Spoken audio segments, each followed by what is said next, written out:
నమస్కారం డాక్టర్ గారు. నమస్కారం అండి.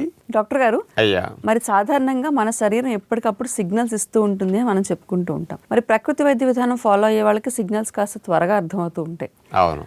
మరి మార్పు గురించి మాట్లాడుకుంటే గనక ఎటువంటి అసౌకర్యం ఉన్నా, అనారోగ్యపు సమస్య మొదలవుతున్నా కూడా నోట్లోనే ఫస్ట్ తెలుస్తున్నట్టు కదా డాక్టర్ గారు. అందుకనే పూర్వం రోజుల్లో డాక్టర్లు ఏ పేషెంట్ రానివ్వండి, ముందు కాస్త నాలిక చాపు, అవును, పాచిని పట్టి, నోరు యొక్క పరిశుభ్రతను బట్టి కూడా వాళ్ళకి అర్థం అయిపోయేది. ఇట్లా నాడి పట్టుకుని ఇట్లాంటి వాటి ద్వారానే ఎక్కువ పర్సంటేజ్ సమస్యలన్నిటినీ క్లుప్తంగా అర్థం చేసుకుని సింపుల్గా పరిష్కారాలు కూడా ఇచ్చే అవకాశాలు పూర్వం రోజులు ఉండే. అవును, అప్పుడు ఇన్ని టెస్ట్లు అవి లేవు కాబట్టి ఇవే సూచనలు. ఇది ఎక్కువ పని చేసింది. ఇప్పుడు అన్ని వచ్చేసరికి అసలే పని చేయట్లా. మరి అన్నిటికంటే కామన్ సిగ్నల్ ఏంటి అని అంటే మనకు తెలిసేది నోరు ఊరుకూరికి ఎండిపోతూ ఉంటుంది. అవునమ్మా. మరి ఇలా ఎందుకు జరుగుతుంది డాక్టర్ గారు? కాలంతో సంబంధం లేకుండా నోరు ఎప్పుడన్నా డ్రైగా ఉంటున్నది అనుకోండి, ఫస్ట్ శరీరంలో నీటి శాతం తగ్గిపోయిందని గుర్తు. ఓకే. ఇక నీళ్లు బాగా త్రాగాలని బాడీ అంతట్లో సమస్య నీరు తగ్గడం. నోట్లో తగ్గలేదు, బాడీలో తగ్గింది. అంటే శరీరంలో తగ్గిన దాన్ని నోరు ఇక్కడ మనకి తెలియచేస్తూ ఉంది. అలాగే కొన్ని రకాల మందులు వాడేటప్పుడు ఆ మందుల సైడ్ ఎఫెక్ట్ కూడా నోరు డ్రై అవుతుంది.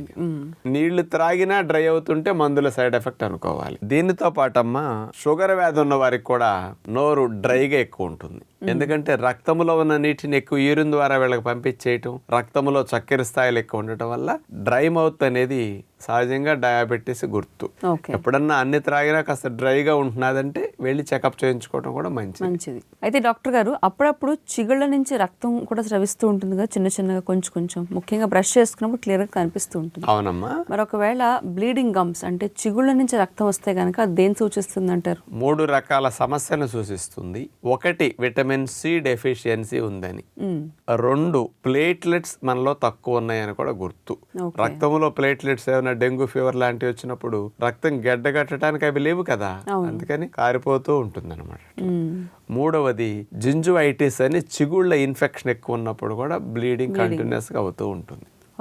ఈ 3 రకాల సమస్యల్ని చిగుళ్ళంట రక్తం తెలియచేస్తూ ఉంటుందమ్మా.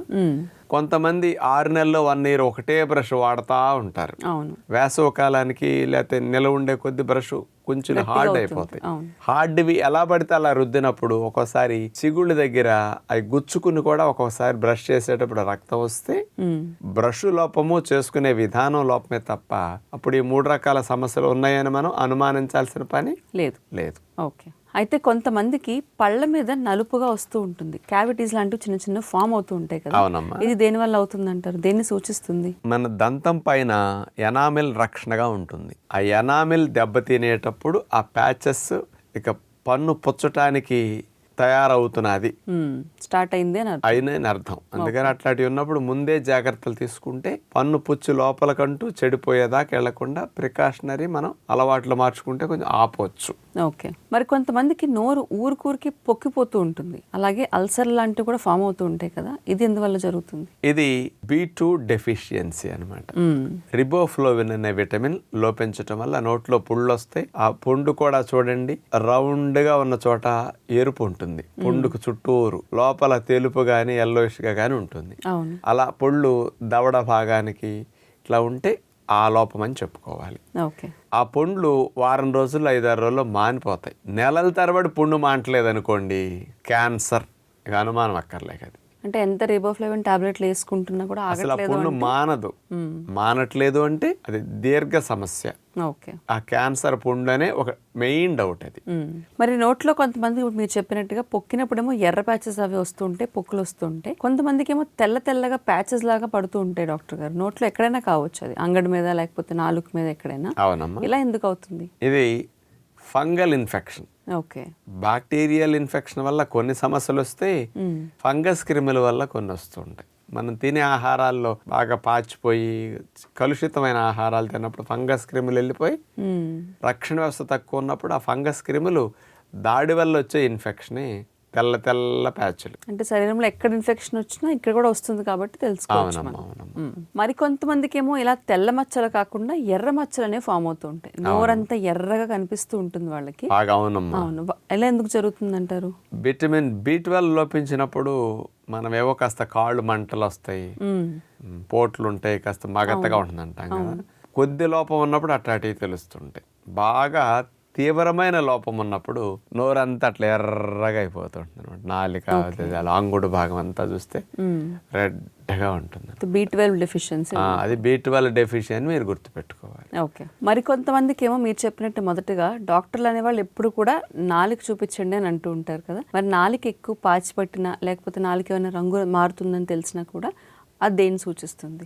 గోడకు సున్నం వేసినట్టు తెల్లగా కాస్త కోటింగ్, అంటే నాలుక మీద వైట్ కోటింగ్ అనేది గుర్తు.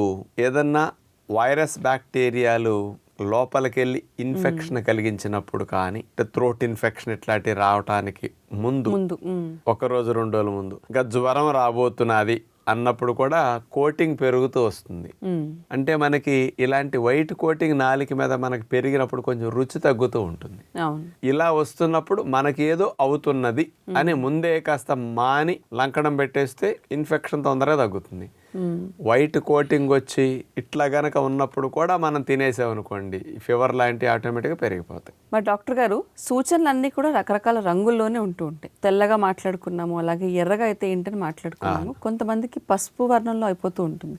ఇది దేని సూచిస్తుంది అంటారు? ఇది అందరికీ తెలుసు. అవును, ఇంతకు ముందు ఇన్ని ఉంటాయని తెలియదు కానీ నోరు, నాలిక ఇవన్నీ కూడా తెల్లగా ఉండాల్సింది. కళ్ళు ఇవన్నీ పచ్చగరి అంటే పచ్చ కామెర్లు, జాండిస్ అనే దానికి గుర్తు.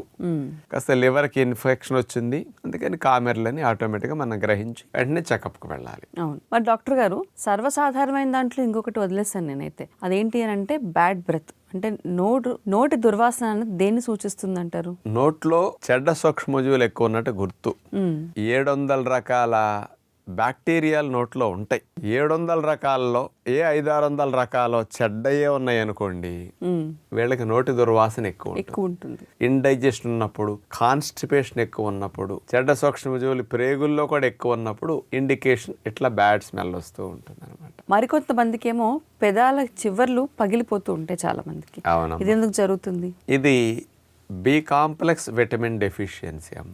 ఈ మూలమట క్రాకులు వస్తుంటాయి తెల్లగా కొంతమందికి. అది ముఖ్యంగా B1 విటమిన్ మెయిన్, దీంతో పాటు ఇతర బి కాంప్లెక్స్ ఇతర 2-3 రకాల విటమిన్స్ కూడా లోపం ఉన్నప్పుడే, సివియర్ గా ఉన్నప్పుడే తెలుస్తాయి. అలాంటి వారు అంత తౌడు తినేస్తే వారం 10 రోజుల్లో మానిపోతాయి మళ్ళీ. మరికొంతమందికి డాక్టర్ గారు, నోరు అలాగే నాలుక ఆరోగ్యకరంగా ఉన్నా కూడా గొంతు అనేది ఎక్కువ నొప్పి వస్తూ ఉంటుంది. ముఖ్యంగా ఇలా గొంతు ఇలా ఓపెన్ చేసినప్పుడు ఇంకా నొప్పి ఎక్కువ తెలుస్తూ ఉంటుంది. అవునమ్మా. ఇది దేన్ని సూచిస్తుంది? గొంతు భాగంలో ఇరువైపులా సెక్యూరిటీ గార్డులు, టాన్సిల్స్ ఉంటాయమ్మా. ఈ 2 టాన్సిల్స్ ఇన్ఫెక్షన్ గురై వాచిపోతాయి. వాయటం వల్ల లోపలికి వెళ్ళే మార్గం ఇరుకవుతుంది. ఆహార పదార్థాలు వాటికి తగులుతూ వెళ్తాయి కదా, మింగినప్పుడు కొట్టుకేసిన అవి కదులుతాయి. అసలేవి ట్రబుల్ వచ్చి వాచిపోయినప్పుడు అవి కదిలేసరికి పాప వాటికి బాధ ఉంటుంది.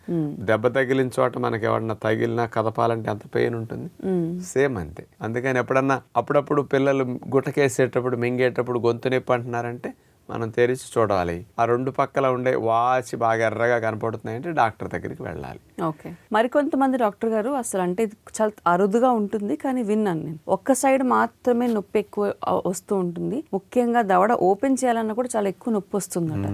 మరి ఇలా ఒక్క సైడ్ ఎందుకు వస్తుంది అంటారు నొప్పి? నమలటం కూడా కష్టంగా ఉంటుంది. ఇది ట్రైజెమినల్ న్యూరాలజీ అనే సమస్య అమ్మా. అంటే నరాల సంబంధమైన సమస్య వల్ల నమలటం గాని, నొప్పి గాని ఇవన్నీ ఒకవైపు ఎక్కువ ఉంటాయి అనమాట. ఒక పక్క నరాలు మాత్రమే ఎఫెక్ట్ అవుతుంటాయి. అది నరాల జబ్బు. డాక్టర్ని సంప్రదిస్తే ఇట్లాంటి ఎప్పుడన్నా ఉన్నప్పుడు దానికి సంబంధమైన పరిష్కారం వాళ్ళు చెప్తుంటారు. మరి డాక్టర్ గారు, ఇప్పటి వరకు మీరు చెప్పిన సమస్యలు అన్నీ కూడా చూసుకుంటే ఎక్కువగా బ్యాక్టీరియా, అంటే గుడ్ బ్యాక్టీరియా మన శరీరంలో ఎక్కువ ఉంటే కనుక ఈ సమస్యలన్నీ తగ్గేటట్టు నాకు అనిపిస్తుంది. అంటే నోటి పరిశుభ్రతకి గుడ్ బ్యాక్టీరియా కొంత దోహదపడి కొన్ని సమస్యలు తగ్గుతాయి. ఇప్పుడు రక్తం తక్కువ ఉంది, గుడ్ బ్యాక్టీరియా సంబంధం కాదు కదా. కామెర్లు ఉన్నాయి, గుడ్ బ్యాక్టీరియా సంబంధం కాదు కదా. పుండు మాంటలేదు, క్యాన్సర్. అంటే లోపల ఉన్న విషయాన్ని కూడా నోరు తెలియజేస్తుంది. పిల్లల నోరు పేరెంట్స్ చూస్తూ ఉండాలి అప్పుడప్పుడు. మన నోరు మనం తెరుచుకుని కూడా అప్పుడప్పుడు ఇట్లాంటివి ఏమైనా ఉన్నాయా లేదా గమనించుకుంటూ ఉండాలి.